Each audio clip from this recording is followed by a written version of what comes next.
বাংলাদেশে ধানের শীষ জিতলে মাদারীপুর ৩ আসনে বিএনপির দলীয় সংসদ সদস্য প্রার্থী ও কেন্দ্রীয় বিএনপি সহ গণশিক্ষা বিষয়ক সম্পাদক আনিসুর রহমান খোকন তালুকদার বলেছেন, এবারের নির্বাচনে ধানের শীষ প্রতীক জিতলে বাংলাদেশ জিতবে, আর আমরা যদি হেরে যাই তাহলে বাংলাদেশ হারবে।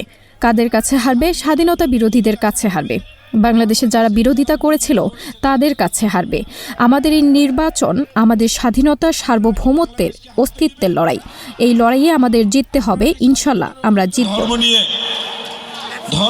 শুক্রবার বিকেলে ডাসার উপজেলা বিএনপির উদ্যোগে পাথুরিয়াপাড় সংলগ্ন বালুর মাঠে নির্বাচনী জনসভায় প্রধান অতিথির বক্তব্যে তিনি এসব কথা বলেন।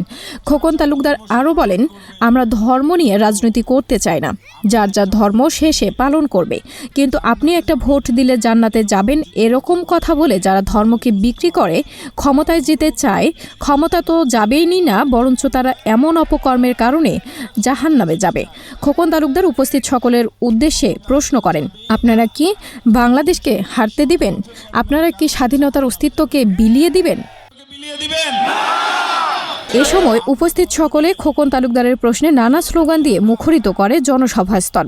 এ সময় ডাসার উপজেলা বিএনপির প্রস্তাবিত সভাপতি আলাউদ্দিন তালুকদারের সভাপতিত্বে জনসভায় আরও উপস্থিত ছিলেন মাদারীপুর জেলা যুবদলের আহ্বায়ক ফারুক ব্যাপারী, কেন্দ্রীয় ছাত্রদলের যুগ্ম সাধারণ সম্পাদক খায়রুল আলম সুজন, কালকিনি উপজেলা বিএনপির সাবেক সাংগঠনিক সম্পাদক সালাম খান, ডাসার উপজেলা মহিলা দলের সভানেত্রী সৈয়দা জোহরা খানম সহ বিএনপির অঙ্গ সহযোগী সংগঠনের নেতৃবৃন্দ।